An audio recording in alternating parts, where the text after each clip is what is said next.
I'm taking us back to the book. They moved like mules. By daylight, they took sniper fire. At night, they were mortared. But it was not battle. It was just the endless march, village to village, without purpose. Nothing won or lost.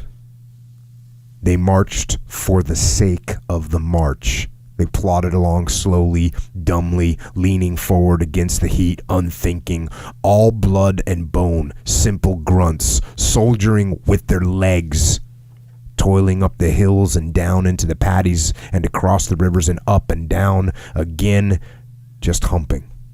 One step and then the next and then another, but no volition, no will, because it was automatic.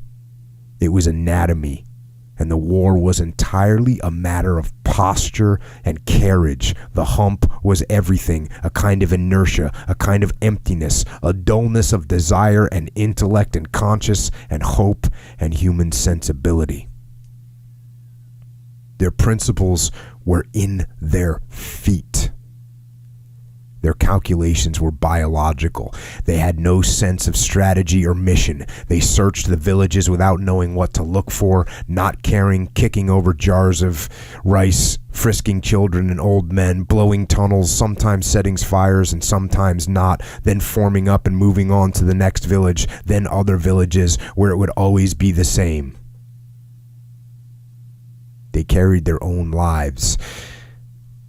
The pressures were enormous. In the heat of early afternoon, they would remove their helmets and flak jackets, walking bare, which was dangerous, but which helped ease the strain.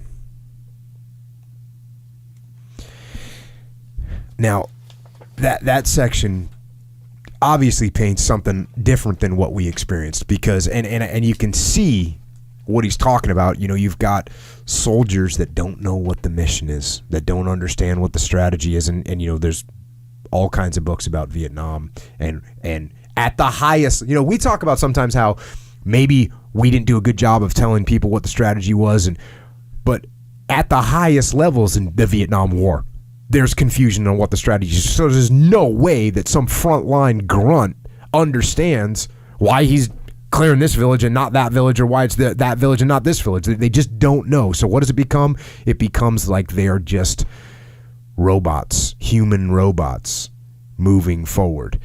And I think we were very fortunate to be in a situation where, you know, we had a better understanding. And again, we talk about this in the book. We could have done a better job and should have done a better job of making sure that everybody understood more.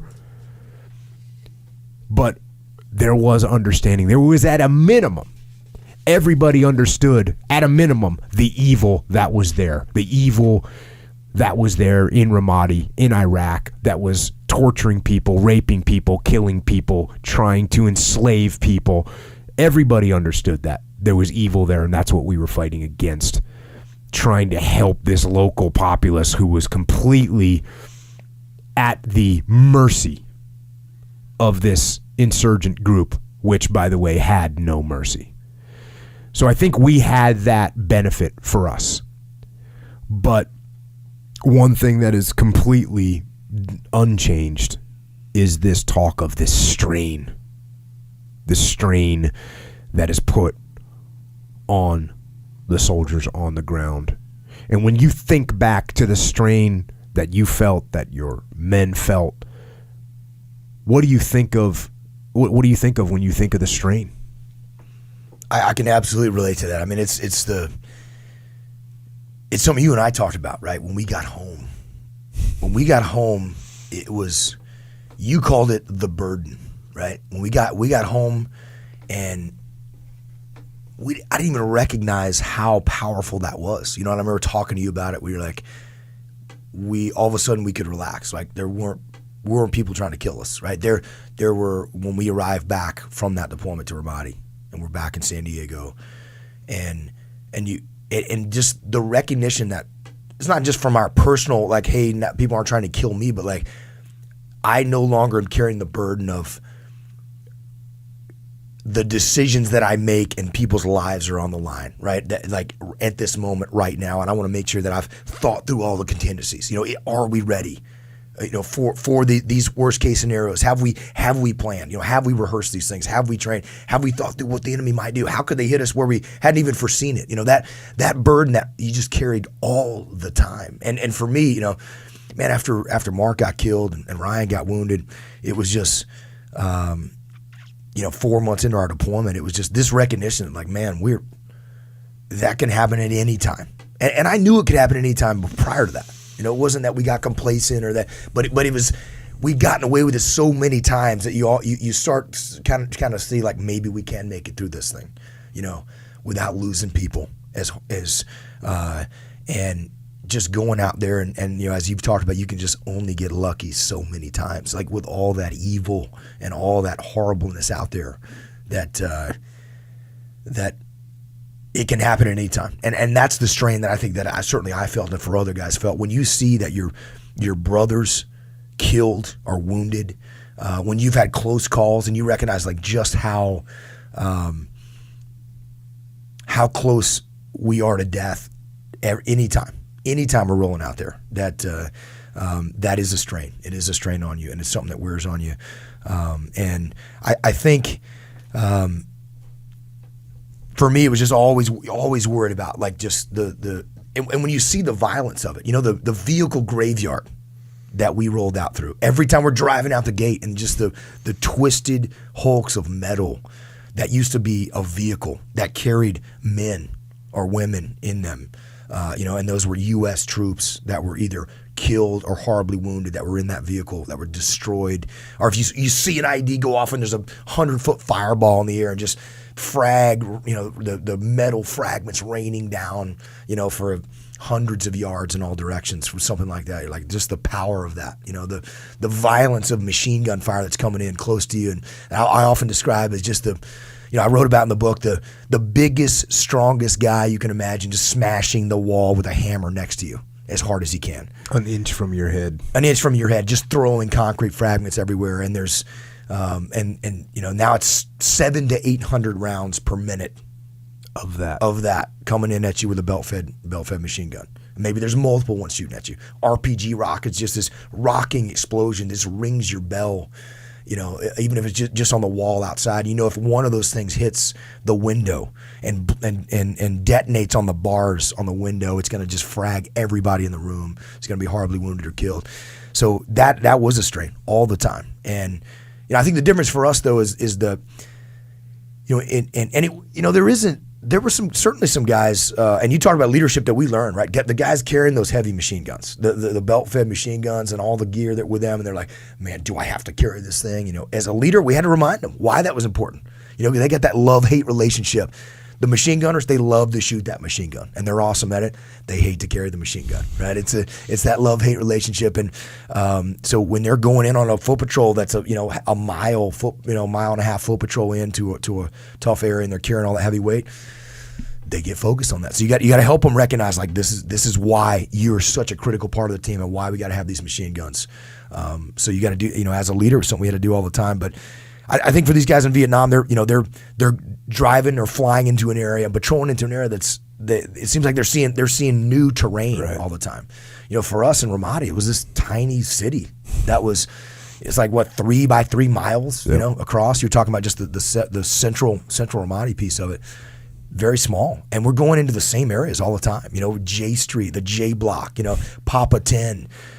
These areas that going down Baseline Road and to 20th Street, and these areas that we got to know and we understood where the bad guys were operating out of, and we'd been in so many of these buildings, and then we had to mix it up and not patrol down the same streets every time and try to come in and do some misdirection stuff. But we got to know these areas, and even though it was a small area, and these tanks might be less than a mile away from you, maybe they're even a half mile down the road. In that environment, if there's 35 IEDs that could destroy, any one of which could destroy the tank between you and them half a mile away, they might as well be 100 miles away. doesn't matter. So, we had to plan for those contingencies. We had to be ready. But that was a strain that I certainly remember well. And I remember that conversation, as I'm sure you do, coming back and recognizing, like, wow, I didn't even realize how heavy that strain was until we got back and it was lifted. Yeah, and it didn't happen right away. It happened like we were, at least I feel like we were conditioned. It would be like going to a planet where there was much, much higher gravity, and you don't even realize how much more weight you're carrying. And then when we came home, it wasn't like it instantly the gravity changed. It was like it slowly. And one day, for me, it was about a month that I all of a sudden I woke up, and instead of the first thought I had when I woke up of like, what's going to happen today? What bad thing can happen today? It was like, oh, I think the waves look good and I'm going surfing. And to go from that thought process from, like you said, it's the horror of the imminent danger. Because like you said, you can only get lucky so many times. And you go out day after day after day, and you got watching guys all over Ramadi. There's no possible way that they can make it through today without taking a casualty. And then they make it through that day. I got 5 elements, 3 elements, 5 elements, 2 elements, all out on the battlefield at the same time. There's no way they're going to make it through today without a casualty. They make it through today. And guess what? You wake up the next day, and now you're carrying that day and today. So you make it through that day. Now you're carrying 3 days. And that just built and built and built. And every once in a while, obviously, we would take a casualty. And maybe you get a little reset, but you don't. It's just there, and it's there heavy all the time. And what's really interesting about this is you might be thinking, as Leif explained, as you explain, those feelings, and as I'm talking about right now, you might think that we were sullen and worried and sweat and panicking, but I'm sitting here thinking about it. We would, and everybody in the task unit, we were having fun. We were laughing. We would have conversations. We'd make fun of each other. We'd make fun of our friends. We'd make fun of our boss. We'd make fun of everybody. We'd laugh. We'd have a great time. And the strain, even though there's fun and good times on top of it, that strain is absolutely there, and it stays there the whole time, and it just builds.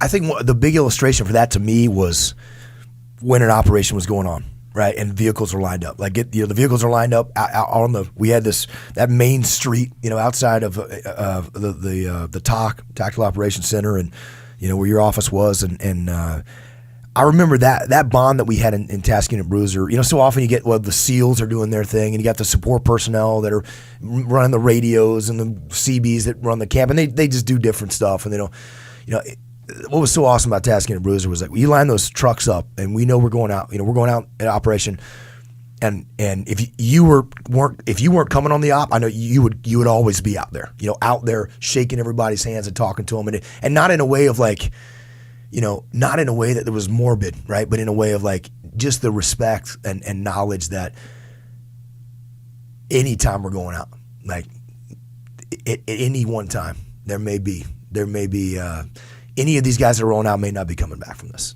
They may be coming back in a body bag, and that we had to be ready for that all the time, because it was almost a daily thing. And I just, not only, for you and the support person of the comms guys, our radio men that were out there, these aren't SEALs, but they're out there getting the radios ready and helping us out. And people just come,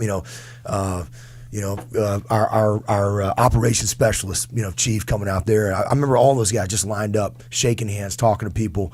It was just that, and for the few ops that I didn't go on with another if we had something else going on and another unit's going out with our guys on a different operation I'm not a part of, the same thing, like going out there, talking to those guys, shaking their hands, and knowing that like they may not be coming back from that.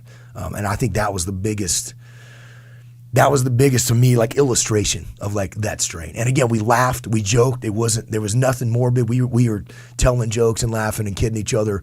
But that was really there. And I remember we got relieved, by the next SEAL Team 5 that came in.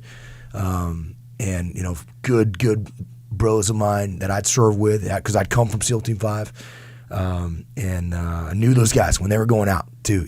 I knew what they were going out into. And I just remember going out there for that goodbye to them and shaking their hands and talking to them about, because we knew exactly what they were going into, and they were going to keep getting after it. Yeah, it was one of the.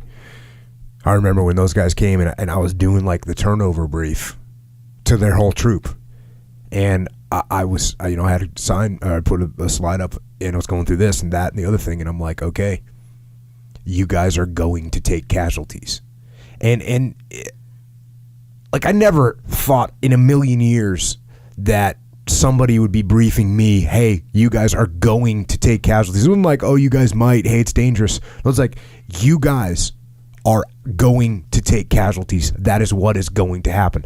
And that might sound negative, but that was the facts. That it was 100% true that they were going to take casualties, and we knew it. We knew it, and that's what was so hard to shake their hand and tell them goodbye and good luck and watch them roll out for the first time alone without us, and know that could be tonight and could be tonight.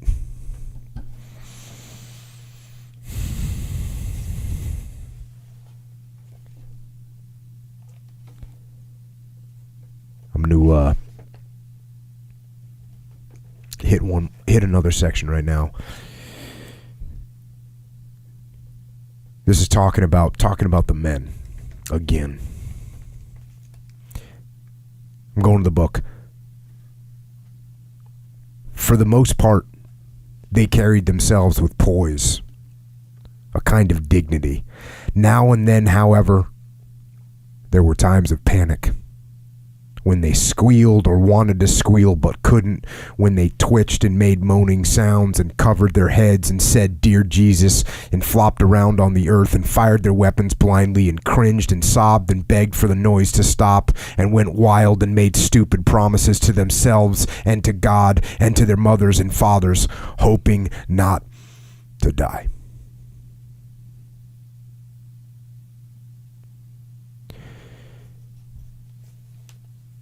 And back to what we were just talking about. To have guys, and we did a podcast about a guy named Colonel DePeek and his book called Battle Studies. And when he describes men, one of his key points is he's saying that men are horrified and they're scared of death, and that they have this just incredible, obviously this underlying will of self-preservation, right? That's the thing that fuels people. And he just talks about this tiny percentage of men that will overcome that, and they'll be brave. And to think that we were lucky enough to serve with guys in our task unit, and to see the next task unit come in, and to see the soldiers and see the Marines to overcome that strain on a daily basis. That is absolutely one of the most humbling things that I think I will ever experience in my life. That's what courage is all about. I think just to see guys, that are just in the thick of the fight with bullets missing their heads by inches. I remember on the rooftop of Building 99, right on 20th Street, we were getting hammered. I mean, enemy rounds coming in by hundreds and hundreds of rounds coming in, shattering the windows. And I remember our EOD bomb disposal technician, awesome guy, and he's laying on the rooftop, and there's armor-piercing rounds coming through the roof, punching through concrete wall, that's just like 3 inches over his head.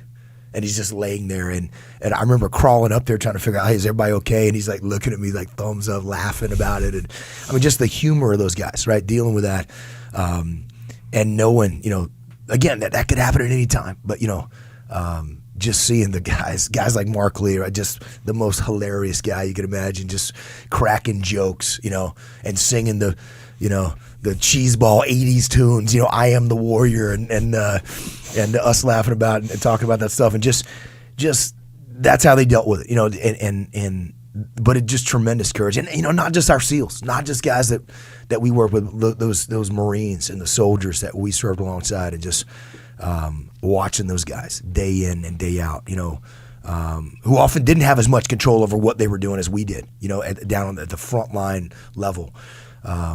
But just out there getting after it with a great attitude, and nobody's fearless, right? Nobody. Some people think, we get that question all the time, right? From businesses like, well,